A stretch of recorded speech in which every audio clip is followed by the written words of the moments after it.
마가복음 14장 1절부터 11절 한 절씩 저와 교독하시겠습니다.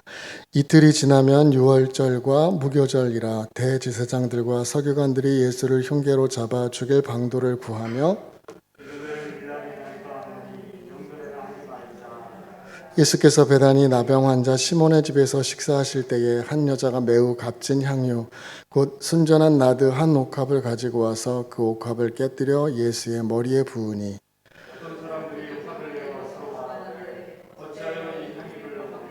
이 향유를 300데나리온 이상에 팔아 가난한 자들에게 줄 수 있었겠도다 하며 그 여자를 책망하는지라.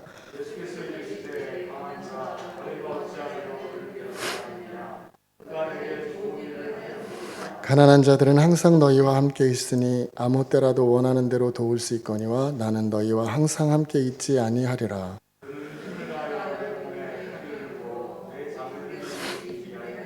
내가 진실로 너희에게 이르노니 온 천하에 어디서든지 복음이 전파되는 곳에는 이 여자가 행한 일도 말하여 그를 기억하리라 하시니라.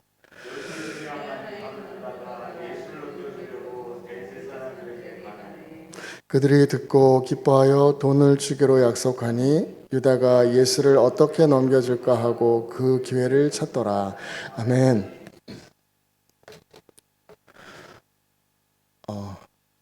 아크릴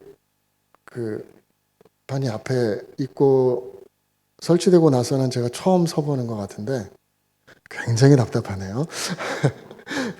목사님께서 매번 여기 이렇게 서서 설교하신다는 생각을 하니까 이게 뭔가 이렇게 투명하긴 하지만 이렇게 갇혀있는 듯한 느낌이에요.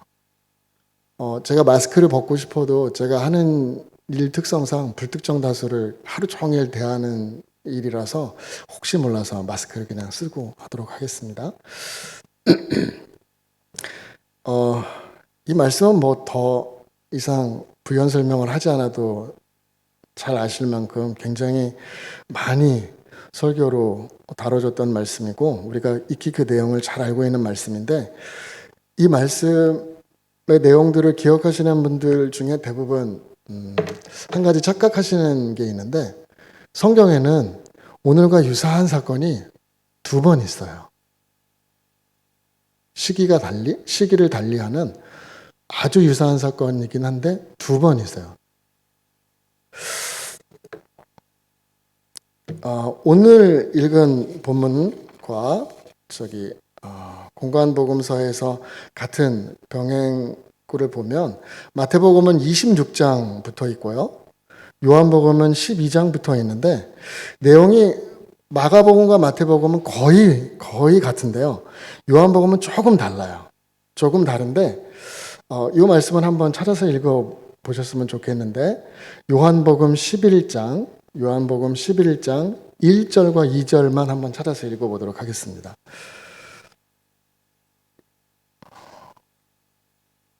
요한복음 11장 1절과 2절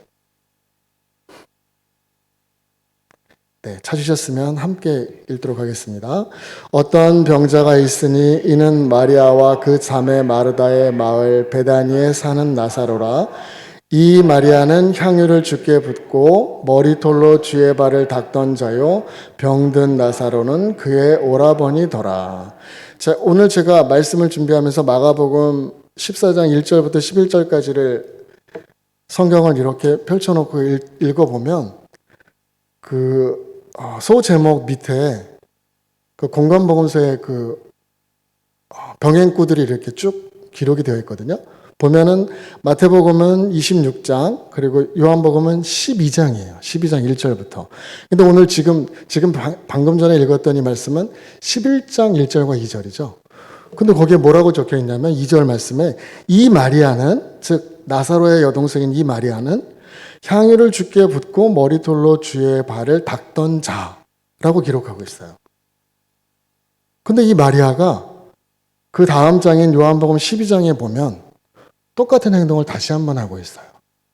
그래서 저는 처음에는 혹시 이게 순서상으로 11장과 12장이지만 이게 시간의 순서가 굳이 아니라면 12장에 있는 이 일을 11장에서 추억하면서 회상하면서 적고 있었을까라고 생각했는데 그렇지가 또 않은 게 요한복음 11장은 굉장히 중요한 장인데 요한복음 11장에 어떤 사건이 나오냐면 여러분께서 잘 아시는 죽은 나사로가 4일 만에 나흘 만에 다시 살아나는 일이 기록되어 있거든요. 이 일 후에 이 일로 말미암아서 정말 수많은 사람들이 예수님을 믿었다라고 했어요. 그리고 사람들 사이에 굉장히 큰 동요가 일어나기 시작했어요.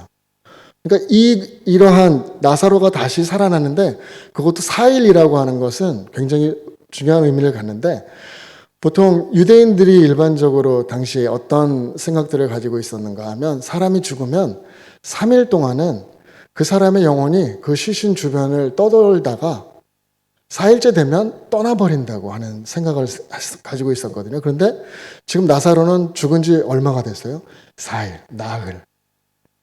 그러니까 아무런 요만큼의 여지도 남아있지 않은 상태에서 더군다나 몸에서 이미 몸이 상해서 썩은 냄새가 날 정도, 돌로 입구를 막아놨는데도 썩은 냄새가 바깥으로 새어나갈 정도로 시신이 부패한 상태였는데 예수님께서 나사로야 나오라 했더니 나사로가 몸에 붕대를 칭칭 감은 채로 걸어서 나왔다고 하는 사건.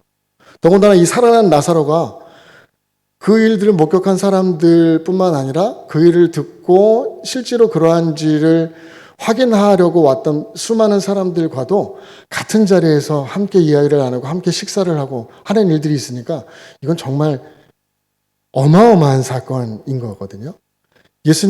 더군다나 이 사건은 예수님의 마지막 한 주간, 마지막 일주일 바로 직전에 있었던 사건이에요. 그리고 이 사건이 있었던 베단이라고 하는 곳은 예루살렘 동쪽에 감람산이라고 있는데 감람산에 그러니까 예루살렘 쪽에서 보면 감람산을 이렇게 넘어가면 그 길목에 있는 마을이에요. 예루살렘 성에서 걸어서 빨리 걸으면 한 1시간 정도면 당도할 수 있는 멀지 않은 곳이니까 이 소문은 금세 예루살렘까지 퍼진 거죠. 대제사장들과 바리새인들과 서기관들과 이들에게도 이 소식들이 막 전해져 오고 그러니까 이들이 굉장히 큰 위기감을 느끼기 시작해요. 그래서 오늘 읽은 말씀에는 상세하게 나와 있지 않지만 우리가 읽은 14장 1절에도 보면 예수를 흉계로 잡아 죽일 방도를 구하며 그랬어요. 더 이상은 지금 예수님의 사역이 거의 3년, 사실은 3년이 안 되고 2년 반 정도밖에는 안 되는 시간이지만 어쨌든 예수님의 사역이 거의 막바지로 치달았고 한 번의 고비가 있었어요. 오병이어 사건 이후에 광야에서 예수님께서 생명의 떡에 대해서 말씀하셨을 때 많은 사람들이 떠나갔거든요. 그 일 있은 후에 나사로가 다시 살아나는 사건을 통해서 다시 한번 사람들 사이에서 큰 동요가 일어나기 시작한 거예요. 한번 흩어졌다가 다시 모이고 또 새로운 사람들이 모이기 시작하고 이런 것들에 대해서 대제사장들과 서기관들과 바리새인들은 굉장히 큰 위협을 느끼게 되는데 그 내용들은 나중에 요한복음에 읽어보시면 아주 상세하게 나와 있는데 뭐라고 얘기했냐면 이대로 놔두었다가는 세상 모든 사람이 예수를 믿게 될 것이다. 그렇게 되면 로마인들이 와서 우리나라를 빼앗을 것이다. 이런 말씀들이 기록되어 있거든요. 굉장히 큰 위기감을 느끼고 있다는 것이죠. 그런데 이 사건 이후에 요한복음 12장의 1절부터 쭉 보면 그 마리아, 동일 인물 마리아가 똑같이 예수님께 향유를 붓고 머리털로 씻는 그런 사건들이 기록되어 있거든요. 자, 그럼 다시 한번 본문으로 돌아와 보도록 하겠습니다.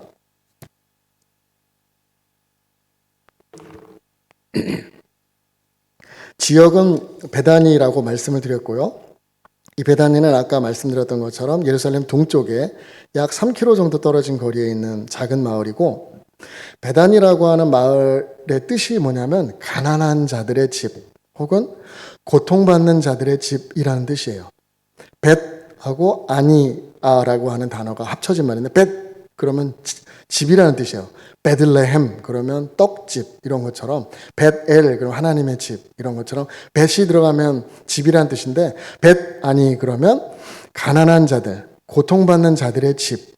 그러니까 이곳에 모여 사는 사람들은 대체적으로 사회적으로 어떤 신분의 사람들인지 대충 짐작이 돼요. 근데 예수님께서 항상 예루살렘에 오셨을 때마다 거의 빠짐없이 들렸던 곳이 이 베다니고, 이 베다니에 나사로, 마르다, 마리아 이 세 남매가 살고 있었고, 오늘 우리가 읽은 이 말씀은 같은 마을에 살고 있는 시몬이라고 하는 나병으로부터 고침받은 사람의 집에서 있었던 사건이 기록되어 있는 것입니다. 일단 그걸 한번 기억을 해 주시고요.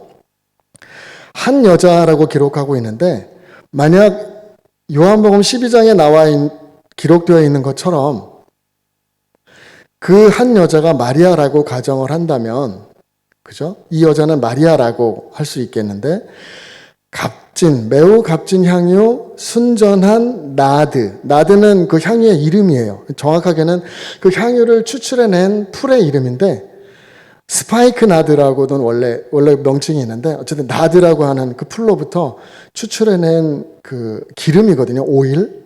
근데 여기서 순전하다는 뜻은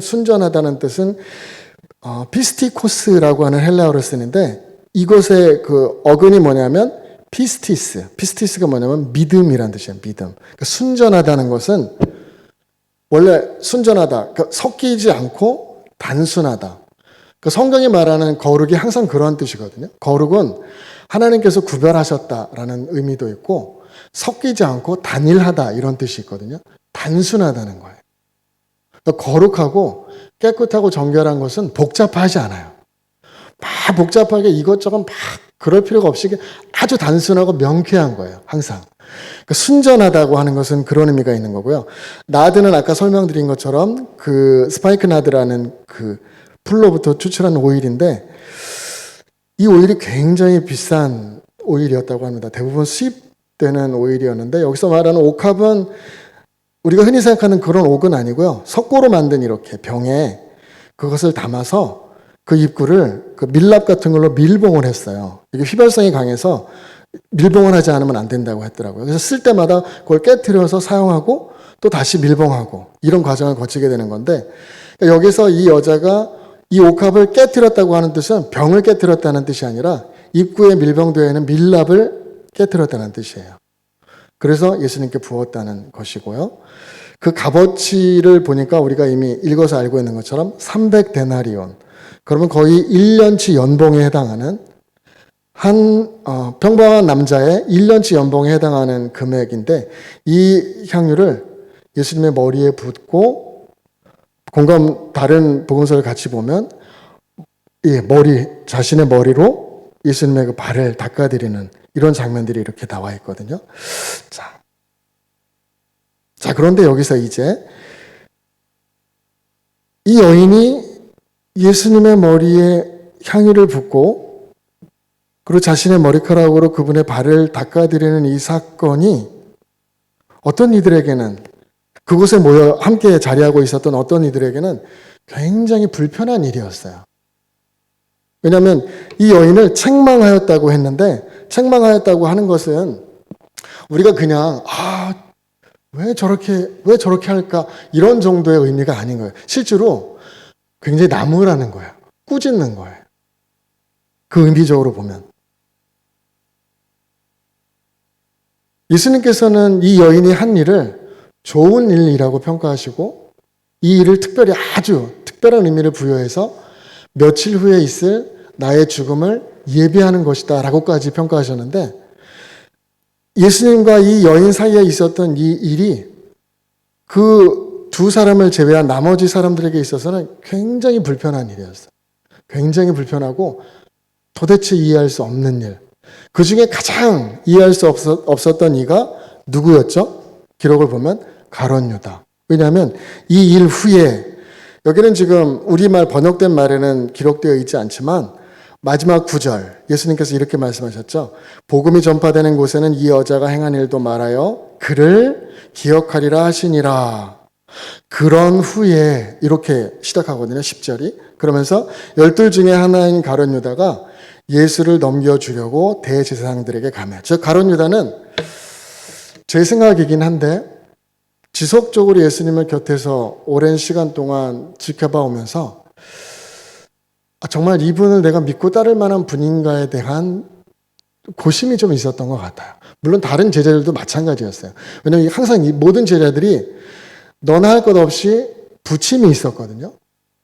어느 땐가는 굉장히 이렇게 막 고치되어 있다가도 끝없이 나락으로 떨어질 때도 있고, 그러니까 예수님을 중심으로 자신들 주변에 많은 사람들이 모여들 때는 막 한껏 격앙되어 있다가도 또 예수님의 말씀을 오해한 사람들이 확 흩어지고 떠나가 버리면 또 확 침체했다가 또 다시 이렇게 뭔가 이렇게 좀 자신들이 막 이렇게 힘을 낼 때쯤 결정적인 때 예수님께서 3번이나 죽음에 대해서 말씀하시니까 계속 이렇게 이걸 어떻게 받아들여야 될지 자신들 사이에서도 막 수근수근하고 막 그런 일들 우리가 다 기억하고 있잖아요. 이런 상황에서 가룟 유다도 똑같았을 것 같은데 이 사건이 결정적으로 가룟 유다가 최종적인 결단을 하게 하는 단서가 되게 됩니다. 실제로 이 일 후에 가룟 유다는 바로 대제사장들에게 찾아가서 돈을 받기로 하고 오늘 제가 제목으로 잡았던 것처럼 예수님을 넘겨줄 그 기회를 찾기 위해서 이때부터 호시탐탐 그 때를 노리기 시작합니다. 근데 왜 그랬을까요? 이 여인들과 이 제자를 포함한 그곳에 있었던 적지 않았을 그 사람들은 왜 예수님께 한 이 여인의 행동이 그렇게 불편했을까요? 단지 너무나 요즘 뭐 간단하게 말하면 만약에 하루 일당을 10만 원이라고 쳐도 이 향유의 값이 3천만 원이라는 뜻이잖아요. 그러면 3천만 원짜리 향유를 한 근이라고 기록했는데 요한복음에서 한 근이 어느 정도 양이냐면 약 330g 정도 돼요. 그러면 그게 이런 예를 들어서 좀 죄송한데 맥주 한 캔이에요. 맥주 한 캔. 그게 330ml인가 그렇지 않습니까? 그럼 그 맥주 한 캔을 그냥 예수님께 다 쏟아 부은 거예요. 그러니까 어떤 성경에 보면 예수님 머리에 부었다고 하고 또 어떤 성경에 예수님 발에 부었다고도 기록되어 있는 것 같은데 이게 어떤 차이가 있는가?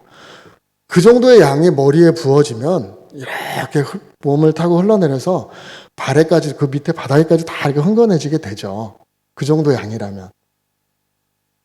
그러니까 이 사람들이 말하는 허비라고 하는 것은 단지 그 비싼 값어치 3천만 원을 한꺼번에 쏟아부어? 그것도 그 많은 양을 1차적으로는 이런 의미가 있겠지만 그 이면에는 분명 다른 생각들이 감춰져 있었던 거예요.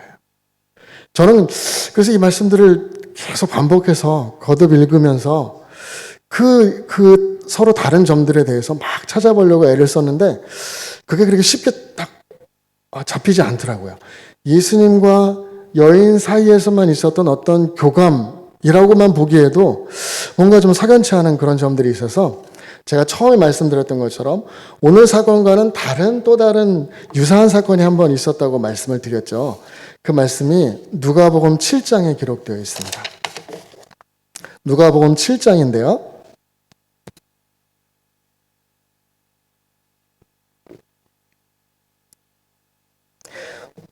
제가 여러분과 함께 요한복음 11장 1절과 2절 말씀을 찾아서 읽으면서 만약에 2절 말씀에 기록되어 있던 것처럼 이 마리아는 바로 예전에 예수님의 발에 향유를 붓고 자신의 머리카락으로 닦아주었던 그 사람이다라고 하는 말씀이 만약에 오늘 누가복음 7장에 이렇게 있는 한 여자라고 한다면 조금 실마리를 잡을 수 있을 것 같아서 제가 누가복음 7장 36절부터 50절까지의 말씀인데 한번 천천히 읽어보도록 하겠습니다.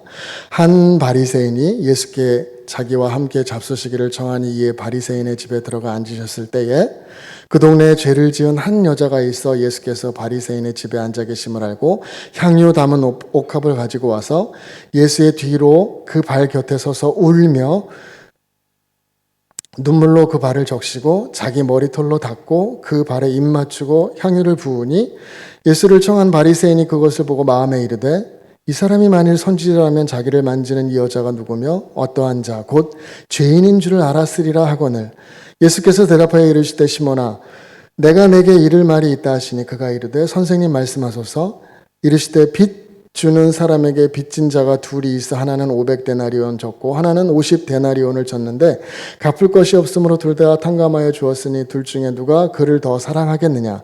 시몬이 대답하여 이르되 내 생각에는 많이 탕감함을 받은 자니이다. 이르시되 내 판단이 옳다 하시고 그 여자를 돌아보시며 시몬에게 이르시되 이 여자를 보느냐.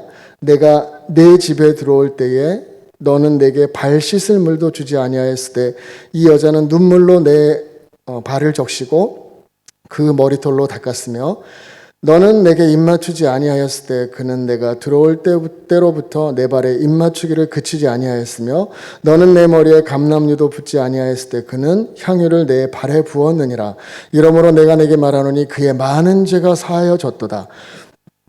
이는 그의 사랑함이 많음이라. 사함을 받은 일이 적은 자는 적게 사랑하느니라. 이에 여자에게 이르시되 내 죄 사함을 받았느니라 하시니 함께 앉아 있는 자들이 속으로 말하되 이가 누구이기에 죄도 사하는가 하더라. 예수께서 여자에게 이르시되 내 믿음이 너를 구원하였으니 평안히 가라 하시니라. 아멘. 장소도 다르죠. 그죠? 한 바리새인의 집에 예수님께서 초청을 받아서 그곳에 가셨어요. 그런데 이 바리새인은 예수님을 선생님이라고 호칭하고 있지만 선생님에 대한 예의를 다하지 않았어요. 그 예의라고 하는 건 그냥 지극히 평범한 일상적인 거예요. 손님이 오면 손님 맞이를 하는 것. 오면은 입 맞추고 발 씻을 물을 주고 그리고 상석에 앉게 하고 음식을 함께 나누고 대화를 하고 손님을 대접하는 거잖아요. 자신이 초청한 예수님이 들어오셨을 때 이 사람은 아무것도 하지 않았어요. 이상하지 않나요, 여러분? 분명히 자신이 초청했잖아요. 예수님께서 내가 오늘 내 집에 들어가야겠다라고 먼저 청하신 것도 아니라 바리새인이면서 사실 바리새인이라는 그 신분 자체가 예수님과는 잘 어울리지 않고 예수님과 그 제자들을 청했다는 것 자체가 굉장히 상식적이지는 않지만 이 바리새인은 나름대로는 예수님의 말씀에 대해 그리고 예수님의 가르침에 대해 어떤 이렇게 열구하는 그런 마음들은 분명히 있었던 것 같아요. 그러니까 거룩한 하나님의 뜻에 대한 하나님 말씀에 대한 갈급함은 있었던 것 같아요. 그런데도 자신이 가지고 있는 신분을 뛰어넘지는 못하는 거예요. 그 한계를 가지고 예수님을 조금 한 발치 뒤에 떨어져서 예수님을 지금 대하고 있는 거예요. 예수님께서 직접 말씀하시잖아요. 그에게 초청한 자가 당신에게 하셨던 그 대우와 처우를 기억하시면서 그걸 말씀하시면서 너는 나를 비록 초청하였고 내 집에 나를 들였지만 여전히 너와 나는 멀다라는 걸 말씀하시는 거잖아요.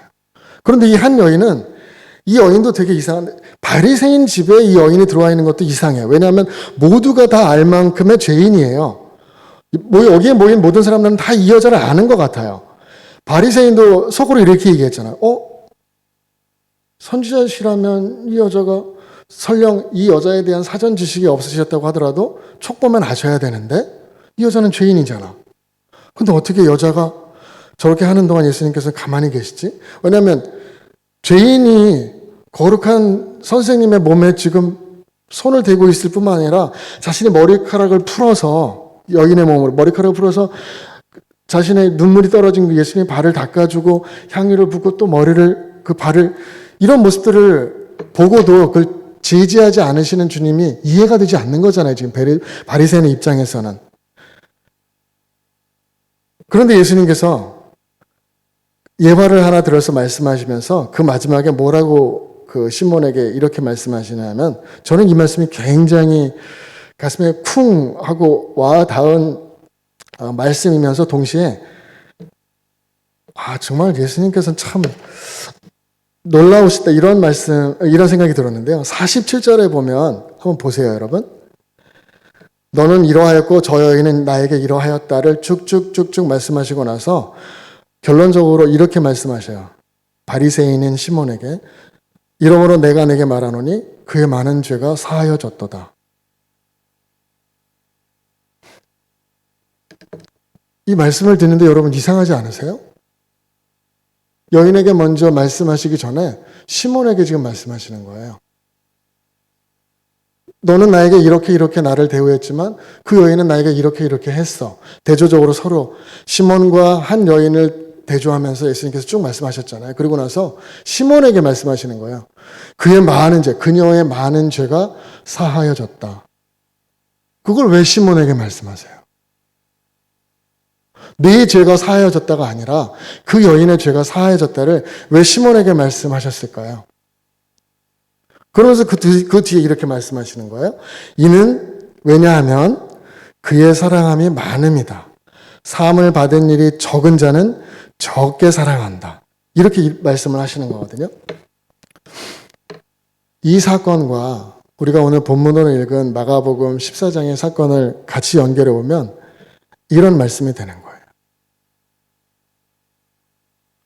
마리아는 예수님께서 말씀하신 것처럼 앞으로 이틀 후면 그분이 어떻게 되실지에 대해서 물론 구체적인 그림을 그릴 수는 없었겠지만 주님께서 얼마 전부터 누누이 지속적으로 말씀하셨던 것처럼 저들의 손에 붙잡힌 바 되어 많은 고난을 받고 죽게 될 것이다 라고 하는 말씀을 제자들은 애써 회피하고 외면하고 싶었는데 이 여인은 그 말씀들을 기억했던 것 같아요. 만약에 이 여인이 오늘 누가복음 7장에 나온 여인과 동일 일이라면 이 여인은 이미 이전에 오늘과 유사한 행동을 하면서 주님께서 자신을 어떻게 다루셨는지에 대해서 이미 경험을 하고 있는 사람이에요. 자신이 예수님 뒤편에 서서 예수님의 발이 다 젖을 정도로 눈물을 흘려 발을 적시다의 이 적시다는 말의 그 원어는 보면 그 빗물이 떨어진다라는 뜻이에요. 그러니까 눈물을 그냥 막 뚝뚝뚝뚝 이렇게 떨어뜨렸던 것 같아요. 예수님 뒤에. 보통 식사를 할 때는 왼손으로 이렇게 탁자에 기대서 오른손으로 식사를 하면서 발을 이렇게 뒤쪽으로 탁자 반대쪽으로 이렇게 뻗고 그 왼쪽으로 지탱을 하고 이렇게 식사를 한다고 하더라고요. 그래서 그 말씀도 읽어보면 예수님께서 이렇게 식탁에 기대어 앉아 계셨을 때에 여인이 와서 머리에 향유를 부었다. 이렇게 기록하고 있거든요. 그런데 그 예수님의 발치에 서서 눈물을 막 뚝뚝뚝 흘렸던 거예요. 그러니까 눈물에 젖은 그 예수님의 발을 향유를 붓기 전에 자신의 머리를 풀어서 닦아드리고 향유로 이렇게 마지막에 닦아드렸던 그 일을 했던 여인인데 예수님께서 이 일들에 대해서 어떻게 말씀해 주셨냐면 마지막으로 여인에게 내가 했던 이 행동들 많은 사람들이 너를 죄인이라고 손가락질하고 너 또한 그 죄로 인한 어떤 그 무거운 죄짐으로 늘 이렇게 억눌려 있는 여기 죄를 지었다라고 하는 그 헬라어는 하마르톨로스라는 뜻인데 열등하다, 실패했다 이런 뜻이에요. 그러니까 하말티아라고 하는 죄에서 파생된 단어인데 그러니까 죄로 인해서 열등해졌다, 죄로 인해서 실패했다. 혹은 이런 뜻도 있어요. 제가 예전에도 말씀드렸던 것처럼 성경이 말하는 죄는 관역에서 빗나갔다는 뜻이라고 했잖아요. 그러니까 관역을 맞추지 못했다는 뜻이에요. 혹은 잃어버렸다는 뜻이에요. 목표를 잃어버렸던, 목적을 잃어버렸던, 목적 없이 살아가는 삶도 하나님께서 보실 때는 그것도 죄된 삶인 거예요. 왜냐하면 하나님께서는 인간을 세상 가운데 보내실 때 분명한 목적과 목표를 주셔서 그러하여금 하나님과의 온전한 관계에 있을 때 이 목표를 잃어버리지 않고 살아갈 수 있도록 끊임없이 여러 모양으로 도우시고 이끄시고 인도하시거든요. 근데 이것을 잃어버린 사람들은 어떻게 해야 될지 향방을 알지 못하고 막 유리하는 자들과 같이 막 그냥 헤매는 거예요. 이걸 죄라고 얘기하는 거거든요. 근데 여기 죄를 지었다고 하는 뜻이 그런 의미로 쓰였어요. 그러니까 이 여인은 다른 사람들로부터 받는 자신의 어떤 비루한 삶에 쏟아지는 다른 사람들의 비난 혹은 어떤 정죄함 이런 것들로 인해서 정말 망가질 대로 망가지고 낮아질 대로 낮아진 그러한 삶에 놓여져 있었는데 예수님의 말씀들을 이렇게 듣고 그분이 사람들을 대하는 어떤 진심과 사랑 이런 것들을 깨닫게 되었을 때 아마도 그 마음 가운데 큰 어떤 변화가 생기지 않았을까. 그래서 바리새인의 집이라고 하면 사실은 찾아가기 쉽지 않은, 왜냐하면 자신의 처지와 바리새인인 시몬은 정말 끝에서 끝이잖아요. 바리새인의 뜻이 분리된 자, 구별된 자라는 뜻인데 스스로도 거룩하다고 여기는 사람과 스스로 죄인이라고 여기는 여자가 한 공간 안에 놓여진 거잖아요, 지금. 예수님이라고 하는 매개체를 통해서. 예수님이 그곳에 계시지 않았다면 이 여인은 이 집에 들어간다는 건 불가능해요. 그 자리에서 그냥 돌로 맞아서 죽임을 당한다고 하더라도 이상하지 않을 정도인데 그 여인에게 예수님께서는 이렇게 말씀하셨어요. 내 믿음이 너를 구원하였다. 평안히 가라. 그리고 내 죄 사함을 받았다라고 선언해 주셨어요. 즉 오늘 우리가 본문에서 읽었던 그 마리아가 예수님께 향유를 부었던 그 사건,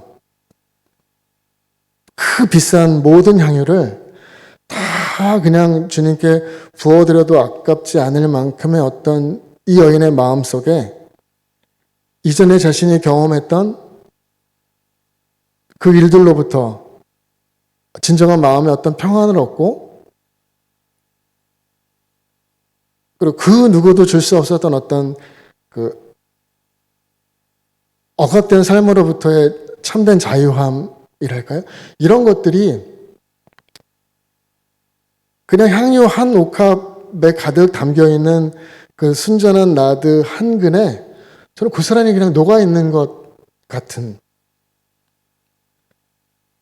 그런데 그 주님께서 이제 이틀 후면 고난을 받고 죽임을 당하실 거라고 하는 생각이 미치게 되니까 그래 자신이 가지고 있는 가장 귀한 것으로 어쩌면 그가 소유한 그 전부를 주님께 온전히 쏟아드리는 그런 행동, 그런 결단을 할 수 있었던 것이라고 생각을 했습니다. 그런데 사람들은 이것이 어떤 의미인지에 대해서 생각하기보다는 불필요하고 지나친 행동이라고 하는 생각이 미치게 되니까 이게 불편한 거예요.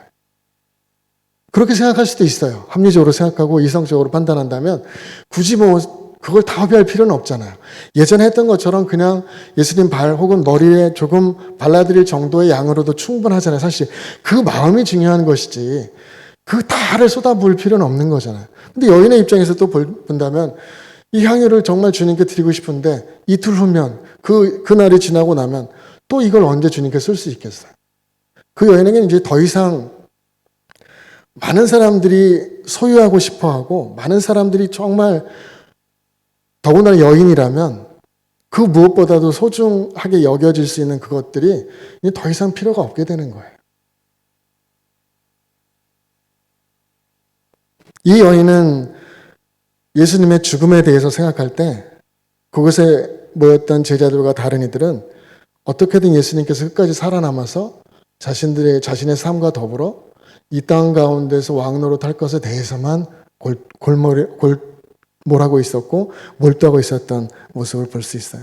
예수님께서는 당신께서 왜 십자가에 죽으실 수밖에 없는지에 대해서 끊임없이 죄를 다루시고 끊임없이 죄에 대하여 지금도 여전히 죄로 인해서 고통받고 죄로 억눌려서 그 죄의 짐을 견딜 수 없어서 신음하고 있는 이들에 대한 참된 그 해방, 참된 속죄, 이것에 대해서 끊임없이 주님은 집중하시는데 이것을 유일하게 알아봤던 사람은 이 한 여인밖에 없었던 거예요. 저는 이 말씀을 준비하면서 어쩌면 우리의 모습이 그리고 현대를 살아가는 우리 교회의 모습들이 이 여인의 모습이 아닌 여인을 오히려 비판하고 이 여인을 오히려 꾸짖고 왜 이렇게까지 하는가라고 손가락질하는 제자들과 그 자리에 함께 있었던 다른 사람들의 모습은 아닌가 하는 생각들을 해보게 되었습니다. 우리가 언제부터인가 주님께서 이 땅 가운데 오셔서 우리에게 행하셨던 일이 정말 우리의 영혼이, 우리의 심령이 주님의 어떤 그 보혈의 능력으로 말미암아서 새롭게 되어지고 우리가 주님 안에서 온전히 새롭게 새로운 피조물로 다시금 주님 앞에 온전히 드려지는 순전한 나들 한 옥합처럼 다시 그 주님 앞에 드려져야 하는 그런 것들에서 우리가 초점을 옮겨서 다른 것들에 막 분주하고 오히려 다른 것들에 더 집중하게 되고 그것을 행하고 그것을 성취하는 것을 마치 하나님의 뜻을 이루는 것처럼 그렇게 막 자랑하고 그렇게 막 내세우면서 교회가 점점점 그 높이를 더 높여가고 그 담을 점점 더 높이 쌓아가고 저는 그런 모습들이 너무 안타깝다라고 생각이 들었어요. 주님께서는 이 여인이 한 일이 당신의 죽음과 그리고 당신이 이 세상 가운데 왕으로서 오신 것이 아니라 죽임을 당하는 속죄를 위하여, 죄를 사하기 위하여 처참하게 죽임을 당하는 어린 양으로 오셨다고 하는, 주님은 공생애를 시작하면서부터 끊임없이 아래로 내려가고 계신데 그분과 동행하고 그분의 가르침을 받는다고 하는 제자들은 끊임없이 위로만 걸어 올라가려고 했던, 그래서 결국은 예수님께서 십자가에 달리실 때 그 자리에 아무도 있지 않고 예수님은 가장 낮은 곳에서 죽으셨을 때 제자들은 다 흩어져 버렸던 것처럼 우리가 주님과 동행하고 주님과 함께 하는 것만으로는 모든 것이 다 이루어지는 것은 아니라고 하는 생각들을 다시 한번 해보게 되었습니다. 우리가 끊임없이 주님의 마음을 읽으려고 하고 지금 이 순간, 지금 이 시간, 지금 이 자리에서 예수님께서 그렇게 말씀하셨거든요. 그 여자를 괴롭게 하지 마라. 그는 그녀가 할 수 있는 일을 하였다라고 평가하셨어요. 내게 좋은 일을 했다라고도 말씀하셨지만 그녀가 할 수 있는 일을 했다라고 말씀하셨어요. 우리가 지금 이 자리에서 우리가 할 수 있는 일을 찾는 것이 중요하다고 저는 생각해요. 우리가 할 수 있는 일을 충실히 하고 그것이 주님과 연결되어 있을 때 이러한 사람들의 어떤 행함과 삶이 이렇게 모여진 공동체의 이름으로 모여진 그것이 참된 생명 있는 그런 교회의 모습이라고 저는 생각을 하게 되었어요. 교회가 공동체라고 하는 이 교회라는 공동체 안에 한 사람 한 사람이 절대로 숨어 있어서는 안 될 것 같아요. 이 여인처럼 도드라져야 돼요. 스스로를 드러내야 돼요. 사람들이 손가락질하고 그 여인에 대해서 여기는 내가 있을 자리가 아니다. 너는 어째 그렇게 어리석은 행동을 하느냐라고 할지는 모르겠지만 스스로를 주님 앞에 드러내고 공동체라는 이름 뒤에 숨지 않고 주님 앞에 온전히 드러내고 주님께서 그 여인을 1대1로 이렇게 만나주시고 그를 새롭게 하셨던 것처럼 우리가 주님을 1대1로 만나고 우리를 새롭게 하시는 주님에 대한 끊임없는 오늘 했으면 또 내일 했으면 또 그 다음날 끊임없이 이렇게 매일매일 주님과 만나고 새로워지고 하는 일들이 끊임없이 주님이 오시는 날까지 거듭되고 반복되지 않는다면 우리는 언제든 넘어질 수 있는 자들이고 목표를 상실할 수 있는 자들이고 목적 없이 살아갈 수 있는 삶이라고 하는 것을 다시 한번 생각해 보게 되었습니다. 잠깐 우리 기도하겠습니다.